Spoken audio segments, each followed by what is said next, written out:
Hi, friends. Gene Valentino, and welcome to another edition of Gene Valentino's GrassRoots TruthCasts. We do this on our website, www.genevalentino.com. And when you're there, please subscribe. We're pretty fortunate today to be able to have probably historically one of the best United States senators we've ever had. And just as importantly for we folks here in the Florida region, the 45th governor of the state of Florida, Senator Rick Scott. He served 2 terms as governor for Florida. And in all full disclosure, I was county commissioner here in Escambia County, Florida during that period. We accomplished a lot, didn't we? Oh, Senator, it was a joy to have you, working with you about floods, hurricanes, and storms.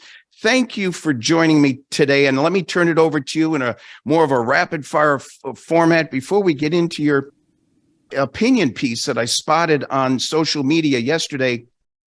What the heck is going on? We now see clear evidence that shows that millions of dollars of China money is dropping into Biden accounts.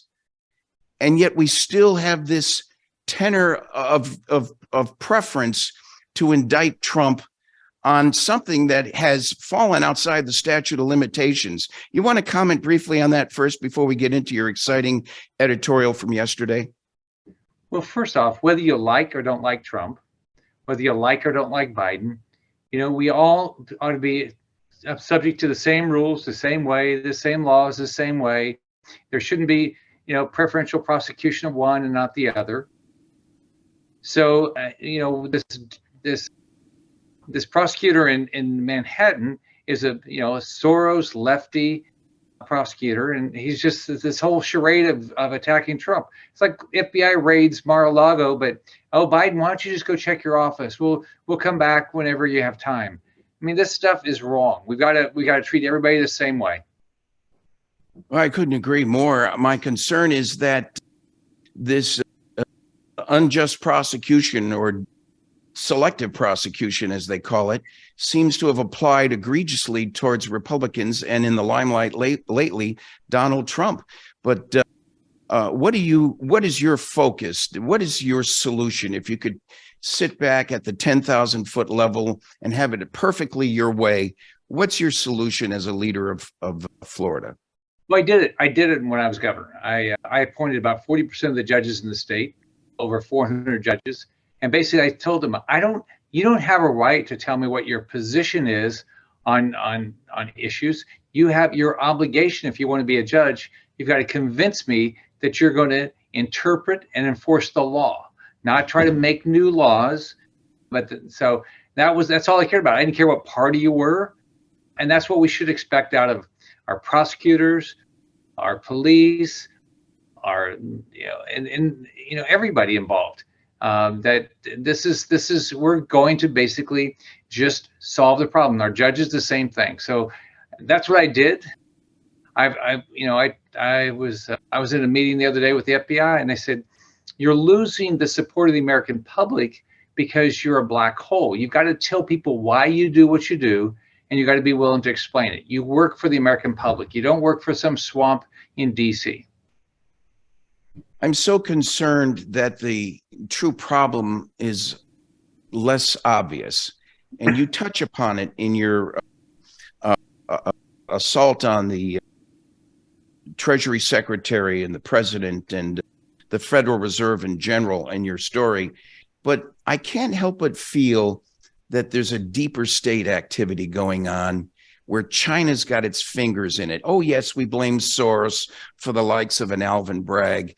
But don't you see a grander strategy of takeover by China in some way nationwide?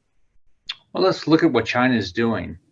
The government of China, we should take them at their word. They are our enemy. They do not like our way of life. They want to destroy the American dream. That's what they basically said. So let's take them at their word. Okay. Then we can watch. We can watch they steal our technology. They watch they have, they surveil us with TikTok and Chinese drones. They send spy balloons across the. They threaten our allies like Taiwan. They take away the basic rights to the Hong Kong citizens. They put Muslim Uyghurs in prison and torture them. So we ought to maybe say, this is not the people we want to be around. So now here's what I hope every American would do. Whenever you buy anything, you say, I'm not buying things from China. I will figure out, I'll buy things made in America or made by our allies. That's number one. Number two, don't put Chinese applications on your phone. Don't put them. Don't put TikTok on there. All right. Make sure you're not ever buying a Huawei phone, things like that. So that's what we have to do. If you're a business person, you have to just say to yourself, it's not in my best interest to do business with China, because what happens when they invade Taiwan, which they've threatened to do, they said they're going to do. So what we have to do is say to ourselves, we're not going to ever do business with them, because eventually, we're not going to be able to do business with them, just like we don't want to do business with Russia right now. How is it we've allowed them to own land near military bases, become part of the banking system that's now under scrutiny with this SFB on the West Coast that I'm sure you want to mention, and stick their tentacles into police wards in different areas of the country? How is it we've allowed that level of encroachment, yet they in turn totally restrict American ownership of anything in their nation? Because our leaders have been complacent. Our leaders have been naive. They thought, oh, if you engage, the people of China, the government will change. Well, that hasn't happened. All we've done is make them an economic powerhouse that now use their economic power to destroy our way of life, destroy our allies, destroy people, destroy companies. So we've just been complacent, and Republicans have done it. Democrats have done it. We've got to wake up now before it's too late. You've offered a concept that I think is admirable. It's an extension of your 11-point plan to rescue America, which we hold dear to our house, dear to us here at our house at the Valentino homestead. These principles you've outlined touch to the very heart of what we have to do to recapture America. In the case of the banking system, you've gone to the heart of a concern of mine, and it goes off the radar and is not really seen too well by many, and that is cryptocurrency, and why your Inspector General concept and oversight of the Federal Reserve System is so important for the protection of our money supply and the management of the cost of money, which is interest rate, which identifies itself as interest rates or inflation. What are you thinking of when you talk about an Inspector General overseeing the Federal Reserve? Well, first off, we should never allow our federal government to control cryptocurrency. I don't want the federal government, the same groups that have, chosen to attack Trump rather than Biden, the same group that wouldn't give conservative groups their tax exempt status under Obama. I mean, we know that there's the federal government targets conservatives. We know it. So we should not give them the power to deal with cryptocurrency or any digital currency. Now, with regard to the Federal Reserve, I think the Federal Reserve has been a complete disaster. Let's go back to the crisis of 2008. Clearly, the private sector made mistakes, but guess what? Guess who's supposed to watch them to make sure it doesn't fall apart? The Federal Reserve. Did they do their job? No. Did you hear of anybody losing their job because they did a bad job? No. So now we watch what happened with Silicon Valley Bank. We look at what happened with Signature Bank. Is anybody at the Federal Reserve going to be held accountable? Has anything to do with the fact that they didn't do the oversight that they were supposed to do? No. So here's what I've learned up here. It's very beneficial to have a independent Inspector General of these agencies, somebody that the president, whoever the president is, they nominate and Senate confirms. Because guess what?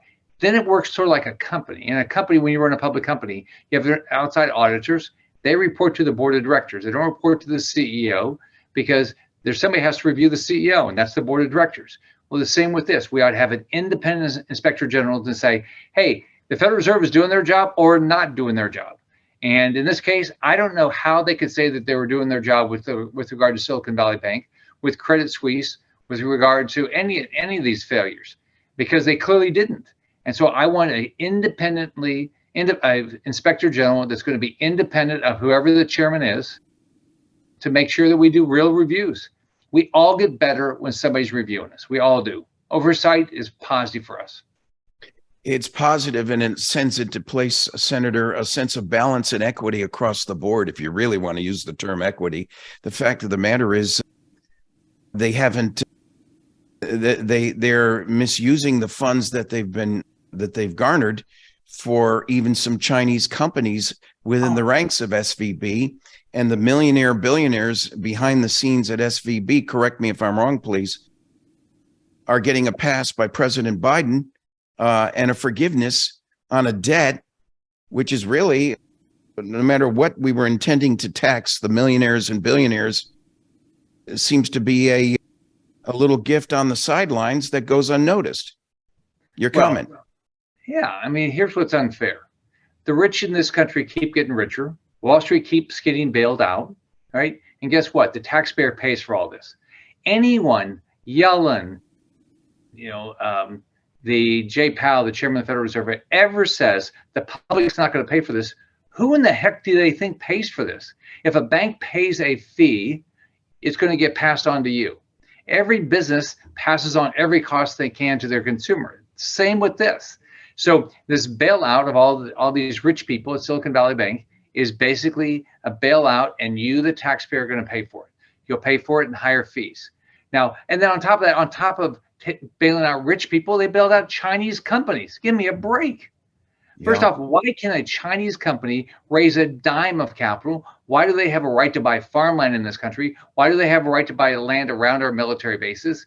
And if you're a foreign adversary, if you're controlled by a foreign adversary, you should not be able to buy anything in this country. Nothing. Okay. Then the inspector general does what to police that? What they do, whatever the laws are. So here's what happens. I write letters to the inspector general and I say, I would like you to look at this and tell me if this agency is complying.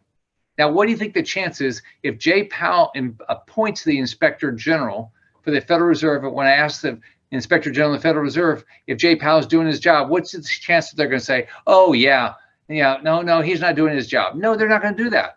They're going to go to Jay Powell, okay, and they're going to say, hey, why don't you, maybe you should solve this, or how can I say this so I don't have to tell them you're doing a bad job? I want independent inspector generals that don't work for the agency heads. They work for Congress. We are the oversight group. We're the ones that pass the laws. We're the ones that are supposed to change the laws. We're the ones that are oversight. I want to make sure we have a good oversight group here in the Senate. So you're suggesting that they investigate, depose, gather information, and then deliver back to the oversight committee, which has jurisdiction over this? Absolutely. Which is all Congress.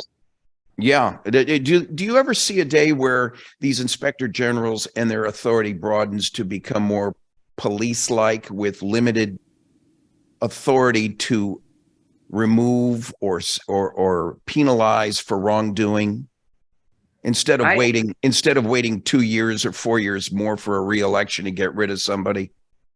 Gene, first off, here's why I like accountability. I don't want to give so much authority to the federal government because I think it gets abused. So I think the right process is, if they find things, give it to us. We can get rid of people. I mean, it's a process to do it, but we ought to have due process to eliminate people. And we can talk about, whether it's Joe Biden or whether it's an agency head. If you're not doing your job, you're going to eventually come and testify in one of our committees, and we'll make sure you get held accountable. So I think we ought to try to keep as much power as we can at Congress, give less and less power to the executive branch, be very more prescriptive of what we expect the executive branch to do, and then we'll get a better government. This government is completely out of whack. Let me give you just a couple numbers that'll surprise you. So before COVID, all right, 2019, which is the last fiscal year before COVID, to today, we've had a 1.8% increase in our population.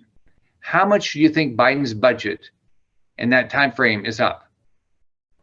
55%. Now, I'm a grandparent.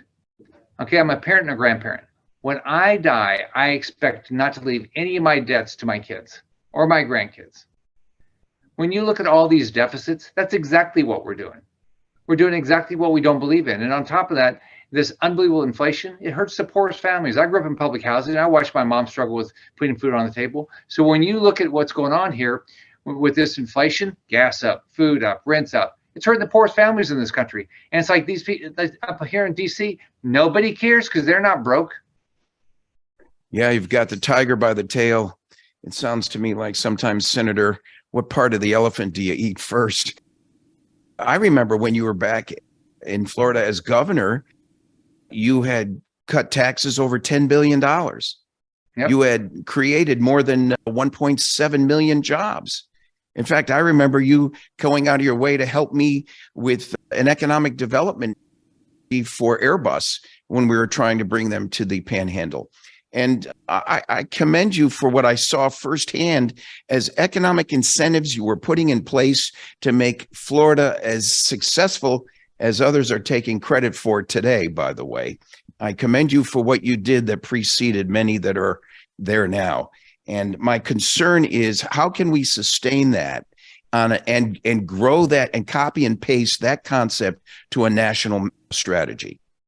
Well, it's up to you. It's up to every voter to say, I want people in office that are going to make sure I can get a good job. My kids, my grandkids get good jobs. My kids get a great education. My grandkids get a great education. We live in safe communities. So what your job is as a voter is to vet people and say, would I hire that person? Well, you are hiring that person.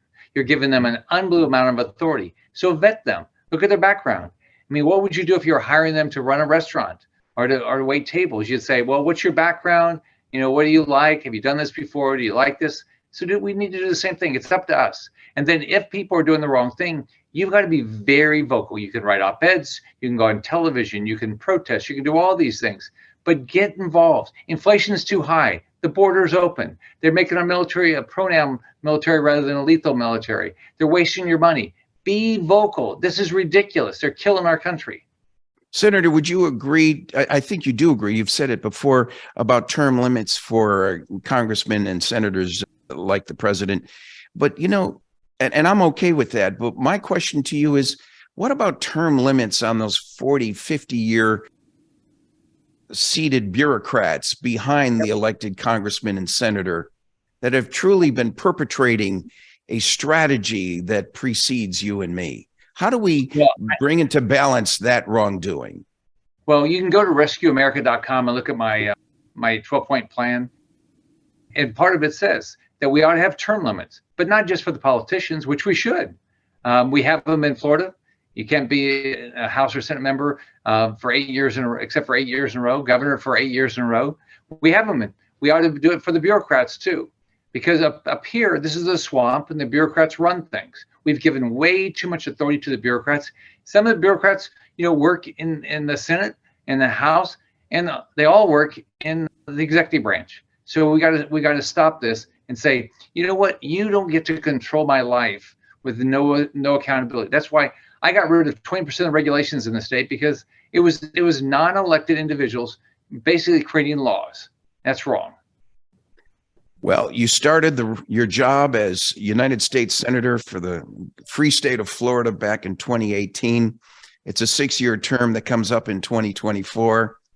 Dare I take the opportunity or the chance of finding out what you're going to do in 2024 for a second term as United States Senator for Florida?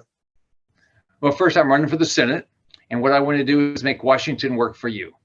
I think our taxes should be lower. Our government should be smaller. Our government should be accountable for what they say they're going to do. Our government should be living within its means. And we ought to make sure this is the country that people can get the best jobs in the world, the kids can get the best education in the world, and people can live in safe communities. And that's what we keep working on. We've been talking with Senator Rick Scott, United States Senator, Republican from the gracious state of Florida. And he's been my guest today on the GrassRoots TruthCast. Senator, I can't thank you enough for giving me your time to express not only parts of your 11-point plan to rescue America, but an oversight about this Federal Reserve and the fiscal mismanagement that's been underway that I know you're trying to address. Do you have support across the aisle on your Inspector General idea? Yes. I'm doing the I'm doing the Inspector General for the Federal Reserve with Senator Elizabeth Warren from Massachusetts. She's in the same position I am. We need accountability in all federal agencies. And so this is something we're working on together to create it at the Federal Reserve. And do you see any of the ideas that you have in mind having to resolve or truly get resolved through an amendment to the Constitution, such as term limits, such as a balanced budget? It's up to you. It's up to every citizen in this country. If they want that done, it will get done. So, but if you think that somebody else is going to do it, that, the elected officials are going to, do term limits on themselves, it's not going to happen. We got it in Florida because of a statewide initiative that went to the ballot. We need to do the exact same thing at the federal level with regard to amendments to the Constitution, with regard, whether it's term limits, whatever the issue is. This is your country. You got to put more effort into it.